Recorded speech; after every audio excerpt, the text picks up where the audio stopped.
గురువుగారు, ప్రతి మాసం మాస శివరాత్రులు వస్తూ ఉంటాయి. అయితే ఈ మాఘ బహుళ చతుర్దశి నాడు వచ్చే శివరాత్రిని మహాశివరాత్రి అని ఎందుకంటాం? శివోహం తదేకో వశిష్ఠ శివ కేవలోహం అని ప్రమాణ వాక్యం. ప్రతి మాసంలోనూ శివరాత్రులు వస్తుంటాయి అని మాత్రమే కాకుండా ప్రతిరోజు శివరాత్రి వస్తుంది. రోజు వచ్చేటటువంటి శివరాత్రికి నిత్య శివరాత్రి అని పేరు. ఆ నిత్య శివరాత్రులతో పాటుగా ప్రతిరోజు ఒక ప్రత్యేకమైనటువంటి సమయం, అర్ధరాత్రి 12 గంటల సమయం. ఆ సమయానికి యోగ శివరాత్రి అని పేరు. ఇది రెండవది.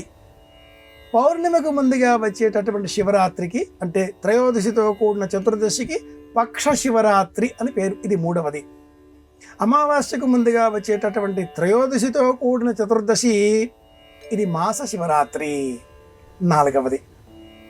చివరిది ఐదవది, మాఘమాసంలో కృష్ణపక్షంలో వచ్చేటటువంటి చతుర్దశి తిథి. ఈ శివరాత్రికి మహాశివరాత్రి అని పేరు.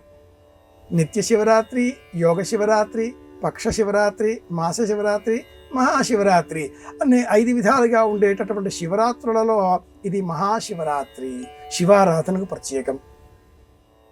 పురాణాలు 18. అందులో శివ సంబంధితమైన పురాణాలలో అత్యంత ప్రాశస్త్యం గల పురాణం శివపురాణం. లింగోద్భవ చరిత్రను వివరిస్తుంది. అది మాత్రమే కాకుండా గరుడ పురాణంలో ప్రత్యేకంగా శివరాత్రి నాడు శివారాధన ఎలా చెయ్యాలో చెప్పబడి ఉంది. ఇది గరుడ పురాణానికే ప్రత్యేకం. అందరూ గరుడ పురాణం అనగానే మరేదో అన్నట్లుగా ఆలోచన చేస్తూ ఉంటారు. కానీ ఆ పురాణంలో కూడా ప్రత్యేకంగా మహాశివరాత్రి నాడు ఎలాంటి విధులు పాటించాలి, ఎలాంటి అభిషేక ద్రవ్యములతో శివారాధన మహాశివరాత్రి నాడు చేస్తే ఎలాంటి పాపాలు తొలగిపోతాయి, ఎంత పుణ్యబలం మనం పెంచుకోవచ్చును, ఈ వివరాలన్నింటినీ గరుడ పురాణం వివరిస్తుంది. లోకంలో బహుళ ప్రచారంలో ఉన్న కథ మహాశివరాత్రికి సంబంధించిన బ్రహ్మ విష్ణువులు ఇరువురు తేజో రూపంలో, లింగ రూపంలో ఆవిర్భవించిన ఆ మహాశివుని ఆద్యంతములు చూచి వచ్చే నిమిత్తమై విష్ణువు ఆది అంటే దిగువ భాగం, అలాగే అంత్యము అనగా అగ్రభాగం చూడడం కోసం బ్రహ్మ బయలుదేరి వెళ్ళినట్లుగా, వారు ఇరువురు ఆద్యంతములు చూడలేక తిరిగి వచ్చే సమయంలో బ్రహ్మకు ఒక మొగలి పువ్వు, మీరు నేను అగ్రమును చూచారు అని చెప్పండి, చూచారు నేను సాక్ష్యం చెబుతాను అనేటటువంటి కథనంతో, ఈ కారణం చేత మొగలి పువ్వు శివారాధనకు పనికిరాదు అనే శాపం పొందినట్లుగా పురాణాలు అనేక కథనాలను మనకు వివరిస్తూ ఉంటాయి. ఇతర దేవతలకు సంబంధించిన ఆరాధన వేరు, శివారాధన వేరు. శివ అన్న పదం వినగానే తెలియని ఒక ఆనందం మనకు కలుగుతుంది.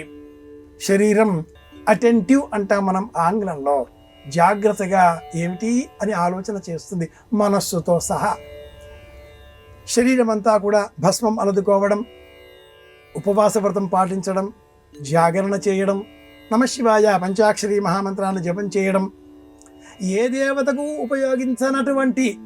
ఉపయోగపడనటువంటి పువ్వులతో పత్రితో స్వామిని పూజించడం, ఇది ఈ శివారాధనలో ఉండే ప్రత్యేకత. సంవత్సరంలో వచ్చేటటువంటి అనేక శివరాత్రులు, మాస శివరాత్రులు ఎన్నో ఉండగా ఈ మాఘమాసం 12వది అయినటువంటి ఈ మాఘమాసంలో వచ్చేటటువంటి మాస శివరాత్రికే మహాశివరాత్రి అన్న పేరు. ఎందుకంటే శివుడు లింగ రూపంతో బ్రహ్మ విష్ణువులకు మాత్రమే కాకుండా మనకు కూడా దర్శనమిచ్చినటువంటి రోజు ఈ రోజు.